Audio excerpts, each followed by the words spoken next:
तो दर्शकों नमस्ते प्रणाम, मैं आपका अपना ठाकुर प्रखर सिंह और रात के 10 बज चुके हैं और कहानी का जो सिलसिला है बदस्तूर जारी है। आज की कहानी शुरू करूं उससे पहले आपको एक दूसरी कहानी सुनाता हूं और इस कहानी से हर एक महिला को, हर एक लड़की को जरूर प्रेरणा लेनी चाहिए। क्योंकि एक बार एक कांस्टेबल था, वो किसी के सिक्योरिटी में लगा था, तो मैंने उससे मजाक में पूछ लिया कि भैया एक बात बताओ, ये जो बंदूकिया पकड़ के खड़े रहते हो, अगर कभी तुम्हारे मालिक के ऊपर हमला हो गया तो क्या कुछ कर पाओगे या फिर यूं ही?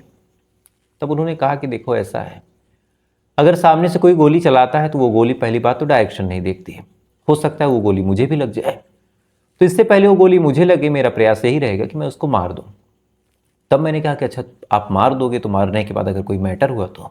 तब उस व्यक्ति ने एक लाइन बोली थी कि अगर जिंदा रहे तो मुकदमा लड़ लेंगे, मर गए तो फिर क्या।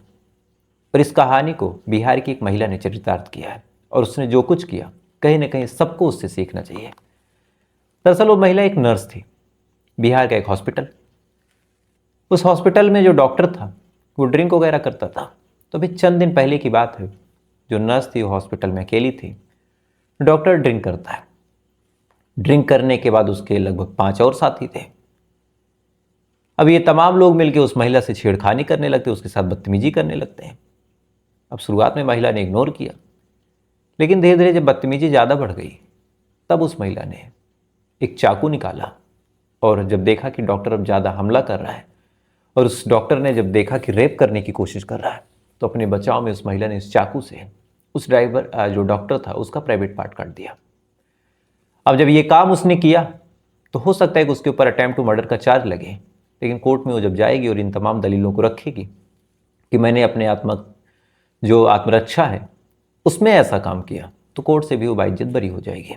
तो कहीं ना कहीं हर लड़की को इस बात को ध्यान में रखना चाहिए कि अगर आप सुरक्षित हैं तो मुकदमे आप लड़ लेंगी, और कहीं ना कहीं ऐसी सुरक्षा के चकाचौंध इंतजामों को हर लड़की को खुद सीखना चाहिए कि मौका पड़े तो किसी का भी गला काट दे, खासकर तब जब उसके ऊपर कोई हथियार उठाने वाला हो या फिर उसकी इज्जत के ऊपर खिलवाड़ करने वाला हो। तो इस कहानी से कुछ ना कुछ सीखने को जरूर मिलता है, तो मुझे लगा इस छोटी सी घटना को आपसे जरूर शेयर करना चाहिए, क्योंकि ऐसी ही घटनाएं होती हैं जो कहीं ना कहीं महिलाओं के अंदर एक हिम्मत पैदा करती हैं। खैर, अब आते हैं आज की कहानी की बात करते हैं, और आज की कहानी वास्तव में बड़ी शर्मसार करने वाली है। क्योंकि इस कहानी के जब मैंने कमेंट्स पढ़े अलग अलग चैनल पे, अलग अलग इंस्टाग्राम पेजेस पे, जब मैंने वीडियोस को देखा और फिर उस पर जब कमेंट पढ़े, तो वास्तव में वो कमेंट बड़े ही आत्मा को झकझोरने वाले थे। अब ऐसा क्यों? तो पहले पूरी कहानी जानिए, तब आप उन कमेंट को जानिएगा। कहानी की शुरुआत मध्य प्रदेश से होती है। मध्य प्रदेश के इंदौर में आर्मी ट्रेनिंग सेंटर, वैसे भी कहा जाता है कि सफाई के मामले में, तमाम व्यवस्था के मामले में सबसे अच्छा अगर कोई शहर है तो इंदौर है।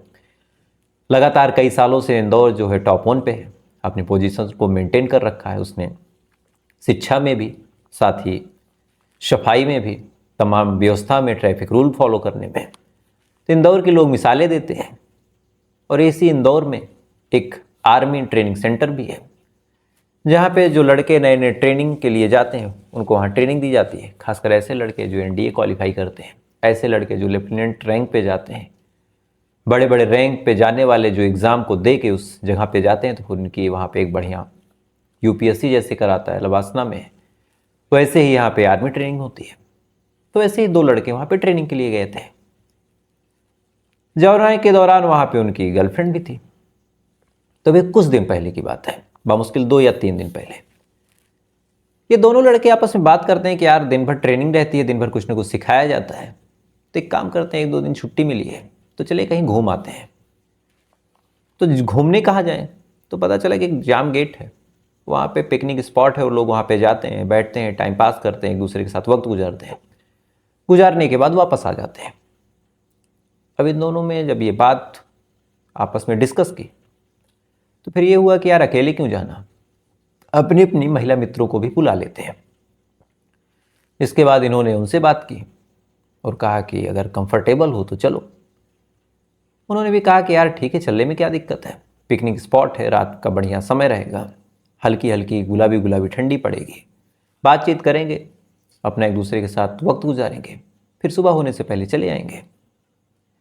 इसके बाद वो दोनों लड़के, यानी ट्रेनिंग ऑफिसर और दोनों लड़कियां निकलती हैं, और निकलने के बाद इसी जाम गेट के पास पहुंच जाती हैं।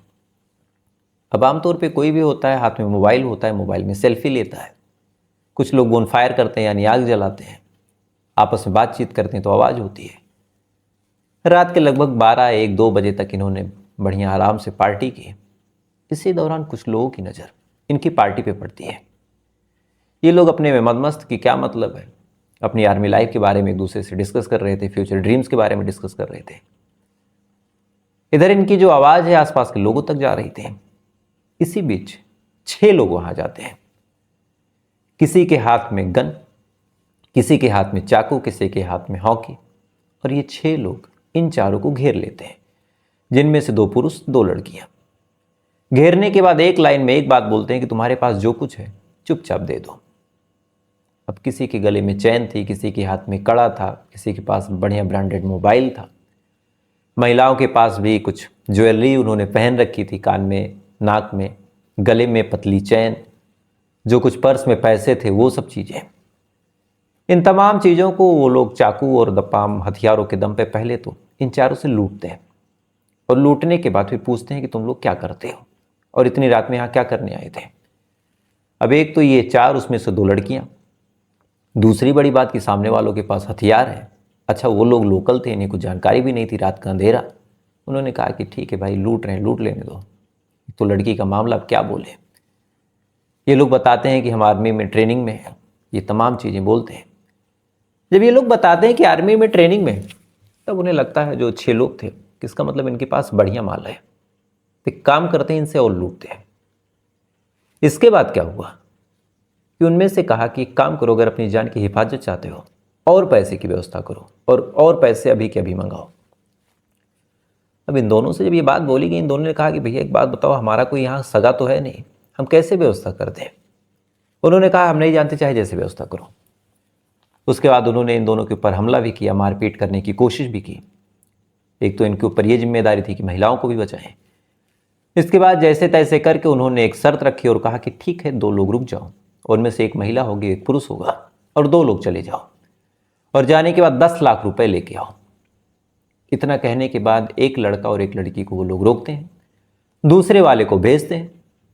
अब दोनों लोगों को जब भेजते हैं तो जो आर्मी का ट्रेनिंग ऑफिसर था, जैसे ही निकलता है, उसे पता था कि क्या हो रहा है। उसने फौरन अपने सीनियर कमांडेंट को फ़ोन किया और बताया कि साहब ऐसी ऐसी बात हो गई है। अब कमांडेंट जब ये बात सुनता है, सुनने के बाद फौरन गुस्से में लाल, तमतमाता हुआ पुलिस को फ़ोन करता है।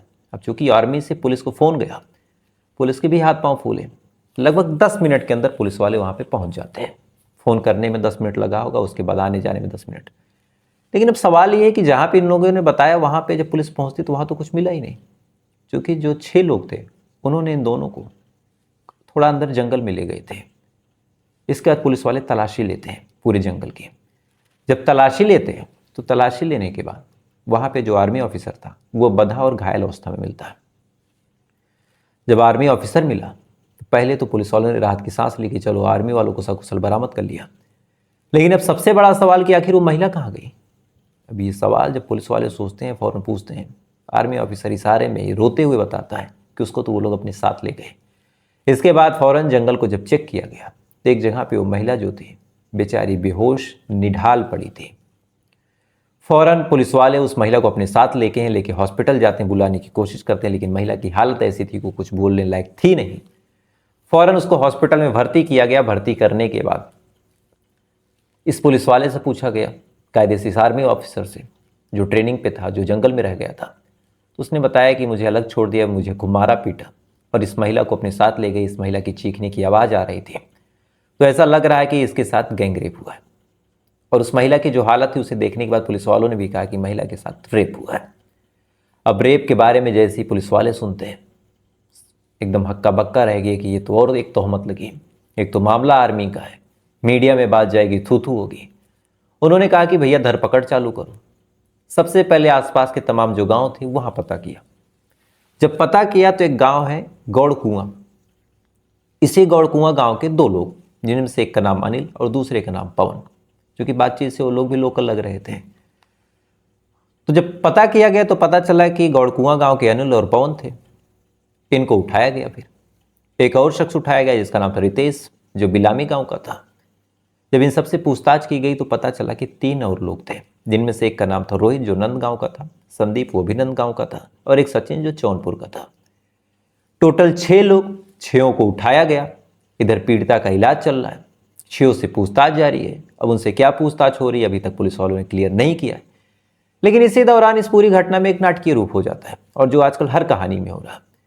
फौरन जो पवन है उसकी फैमिली वाले निकल के सामने आते हैं। मीडिया चूंकि जैसे ही पहुंचती है वो अपना विक्टिम कार्ड खेलना शुरू करते हैं। रोते बिलखते वो कहना शुरू कर देते हैं कि जो हमारा बच्चा था वो तो घर पे सो रहा था, जो पुलिस है वो आती है, आने के बाद उठाती है, उठा के लेके चली गई। अब मीडिया के सामने उन्होंने ये बयान दे दिया। अब मीडिया वाले भी थोड़ा सा घुमा घुमा के पूछना शुरू करते हैं। जब काफ़ी देर तक घुमा घुमा के पूछा गया तब उस पिता ने कहा, जिनका नाम था लाल बसुनिया, उन्होंने कहा कि हाँ शायद रात में थोड़ी देर के लिए गया था, कहाँ गया था मुझे नहीं पता, लेकिन हमारा बच्चा जो है वो निर्दोष है, कैमरा देख लीजिए, ये कर लीजिए, वो कर लीजिए। मुझे याद है कि ऐसी एक घटना हुई थी। उस घटना में एक छोटी सी बच्ची के साथ जब दरिंदगी हुई थी, जिसके लिए कहा गया था कि पूरा उज्जैन एक बार सन्न रह गया था, तो जब ये घटना हुई थी और वो आरोपी पकड़ा गया था तब उस आरोपी के पिता ने कहा था कि मेरे बेटे को फांसी दे दो। और चूंकि वो बिटिया भी तो क्या किसी और की बिटिया नहीं है, मेरी ही बिटिया है, और अगर मेरी बेटी के साथ होता तो मैं फांसी की डिमांड करता, तो अगर मेरे बेटे ने किसी बिटिया के साथ किया है तो फांसी। शायद मैंने इकलौता ऐसा बाप देखा था जिसने ऐसा कलेजा करके कहा था कि मेरी बिटिया है वो लड़की जिसके साथ गलत काम हुआ है और मेरे बेटे को फांसी दे दो। बाकी आज तक मैंने जितने केसेस देखे, फौरन परिवार वाले आके खड़े हो जाते हैं और खड़े होने के बाद बचाने के लिए तमाम झूठ बोलते हैं। और यहीं से कहा जाता है कि लोग पुत्र मोह में जब अंधे होते हैं तो ऐसा ही अंधापन पुत्रों को बर्बाद कर देता है। खैर, अब जांच का विषय है, पीड़िता बयान देने की हालत में है नहीं, उसका बयान लिया जाएगा। अब तमाम कहानी जब मैं पता कर रहा था तो इसी के बहाने एक और चीज़ पता चली। दरअसल यहाँ पे जो आर्मी है और जो पुलिस है यहाँ के रिश्ते आपस में ठीक नहीं है। और ऐसा क्यों? चूंकि एक घटना हुई थी जब 100 से ज़्यादा आर्मी वालों ने आके थाने में घुस के पुलिस वालों को पीटा था, और वो भी अपने आप में एक कहानी थी। तो लगे हाथ उस कहानी को भी आपको सुना देता हूँ। कहानी 9 सितंबर साल 2015 की है। 9 सितंबर साल 2015 जैसे ये दोनों ट्रेनिंग ऑफिसर गए थे ट्रेनिंग करने, वैसे कुछ और लोग भी उस टाइम गए थे। जाने के दौरान उनके जहन में आया कि चलो घूमते फिरते हैं। अच्छा, आर्मी के नौजवान जब कड़ी मेहनत और कड़ी डेडिकेशन के बाद जब उन्हें सिलेक्शन मिलता है, एनडीए जैसे कठिन एग्जाम को वो लोग पार करते हैं, तो फिर थोड़ी सी मौज मस्ती तो बनती है। तो वो बच्चे भी कर रहे थे, नई नई उम्र थी। इसी दौरान पुलिस वाले उनको पकड़ लेते हैं। पकड़ने के बाद अपनी वाहवाही में उनको सड़क पे इतना पीटते हैं कि उन दोनों बच्चों की पैर और हाथ की हड्डियां टूट जाती हैं। अब वो रोते हुए एक तरह से दर्द को सहते हुए वापस गए। जब अपनी बटालियन में गए, वहाँ बटालियन में बताया कि हमारे साथ ऐसा हुआ, तब जो आर्मी थी वो भड़क गई। कि पहली बात तो जब इन्होंने बताया कि ये ट्रेनिंग पे हैं और आर्मी के होने वाले एक आले दर्जे के ऑफिसर होंगे, तो लोकल पुलिस की हिम्मत कैसी हुई कि मार दें। ऐसा भी नहीं था कि ये लोग छुट्टी पे थे। फिर 100 लोग 6 अलग अलग ट्रकों में भर के आते हैं और आने के बाद जो विजयनगर थाना है उसमें घुसते हैं। घुसने के बाद तमाम कंप्यूटर को तोड़ते हैं, पुलिस वालों को चौराहों तक घसीट घसीट के पीटते हैं। पीटने के बाद अलग अलग लोगों को मारते हैं जो थाने में मौजूद थे, और जिन पुलिस वालों ने मारा था उनकी तो बढ़िया से पिटाई करते हैं। उसके बाद जाते हुए जितने कैमरे थे, कैमरों के जितने रिकॉर्ड थे, उनको नोचते हुए, उखाड़ते हुए, जो एक राइफल उस पुलिस वाले के पास थी उसको लेके, 4 कारतूस लेके, हालांकि पुलिस ने अपनी चार्जशीट में कहा कि यह राइफल लूटा गया, अब हुआ था कि नहीं हुआ था। ये तमाम चीज़ें करते हुए आर्मी वाले वहाँ से चले जाते हैं और पुलिस वालों की बढ़िया सी क्लास लगाते हैं। अब ये मामला चूंकि ऐसा था कि जब पुलिस और आर्मी इस तरह से लड़ी तो गहमा गहमी का माहौल। उसके बाद फिर ये हुआ कि जांच पड़ताल हुई। जांच पड़ताल कौन करे? चूंकि एक मामला पुलिस का, दूसरा मामला आर्मी का, तो फिर इसमें ये हुआ कि सीबीआई जांच हो। जब सीबीआई जांच हो तो फिर सीबीआई जांच में भी कोर्ट ने भी आदेश दिया कि पहले तो उन ऑफिसरों को पेश किया जाए जिन्होंने उन बच्चों को मारा था, और फिर इन सबों के खिलाफ हम कार्रवाई बाद में करेंगे। तो चूंकि गलती अब दोनों तरफ से थी, पहले पुलिस वालों ने हाथ उठाया, उसके बाद इन लोगों ने हाथ उठाया, तो ना इन्होंने किसी को पेश किया ना ही उन्होंने किसी को पेश किया, और देखते देखते ये मामला ढाक का 3 पात हो गया। और फिर धीरे धीरे इस मामले को ठंडे बस्ते में डाल दिया गया। हालांकि इस मामले की सीबीआई जांच हुई थी, लेकिन कुछ खास कंक्लूजन नहीं निकला था। लेकिन एक टाइम ये मामला इतना हाईलाइट था कि लोगों ने जब सुना तो बड़े अजीब रिएक्शन थे, कोई खुश था, कोई दुखी था। अब आते हैं इस कहानी की शुरुआत में मैंने एक लाइन बोली थी कि लोगों की जब मैंने कमेंट पढ़े, उस कमेंट में एक चीज़ कॉमन थी कि ये कैसे आर्मी वाले थे कि 2 लड़कियां जंगल में थी, उनकी इज्जत ये नहीं बचा पाए। तो लोगों की जानकारी थोड़ी सी करेक्ट करने की यहाँ आवश्यकता है। आर्मी ट्रेनिंग देती है, जब वो लोग ट्रेंड हो जाते हैं तब ऐसे हाल में अगर उनको किसी मिशन पे भेजा जाता है, अपनी पूरी तैयारी के साथ जब होते हैं, उनके अपने कुछ गियर होते हैं, उसको पहनने के बाद जब उन्हें भेजा जाता है तब ये कहा जाता है कि एक आर्मी वाला कई लोगों पे भारी है। एक लड़का जो अभी अंडर ट्रेनिंग है, हो सकता है अभी कुछ महीने पहले आया हो, उसको कौन सी ऐसी ट्रेनिंग कुछ दिन में मिल जाएगी जिसकी वजह से वो तमाम 6 लोगों को, जिनके पास हथियार हैं, जिनके पास पिस्टल है, जिनके पास तमाम है, उनसे वो निपट लेंगे। दूसरी सबसे बड़ी बात, रेप करने वाले 6 बारी, उनकी कोई गलती नहीं दे रहा। यहाँ पे सवाल उठाया गया कि आर्मी वाले ने क्यों नहीं बचाया। भैया आर्मी वाला कोई शक्तिमान तो है नहीं। शुरू में वो 2 लोग थे, पैसे की डिमांड हो रही थी, उन्होंने सोचा कि लड़कियों की बात है, हम लड़ना झगड़ना जरूरी नहीं समझते, हो सकता है ऊपर भी हमें पनिशमेंट मिले, नौकरी पे भी आँच आ सकती है। ऐसे हाल में उन्होंने सोचा कि हम पैसे दे देते हैं। इसी की वजह से एक लड़का निकल भी गया। उन्हें क्या पता था कि एक को भेजने के बाद दूसरे के साथ रेप कर दिया जाएगा, दूसरे को बांध दिया गया, उसके बाद लड़की को अलग ले जाके उसके साथ गैंग रेप किया गया। तो ऐसे हाल में ये दोनों वेल ट्रेंड भी नहीं थे, अच्छा वेल प्रिपेयर्ड भी नहीं थे कि ऐसा कुछ हो सकता है। दोनों पार्टी करने गए थे। तो ऐसे हाल में आर्मी के उन ट्रेनिंग ऑफिसरों पे ब्लेम करना कहीं ना कहीं मानसिकता को छोटी बताता है कि 6 लोग अगर असलहे बंदूक के साथ आए और पता भी नहीं कि ऐसा कुछ करेंगे, उन्हें लगा कि लूट पाट करके चले जाएंगे, तो ठीक है, क्यों हर जगह अपनी आर्मी की स्किल का प्रयोग करना या फिर वहाँ पे गन से शूट कर देना। लेकिन लोग इस पे उंगली उठाते हैं तो बड़ा दुख होता है। खैर, आपकी क्या राय है कमेंट कीजिएगा, और साथ ही ऐसी कहानियों के लिए अगर आप चाहें तो फॉलो करके, वीडियो को सब्सक्राइब करके, चैनल को सब्सक्राइब करके अपना प्यार दे सकते हैं। तो आपसे कल फिर मुलाकात हुई किसी दूसरी कहानी के साथ। तब तक अच्छे रहिए, खुश रहिए, अपना ख्याल रखिए, अपने देश का ख्याल रखिए। जय हिंद, वंदे मातरम।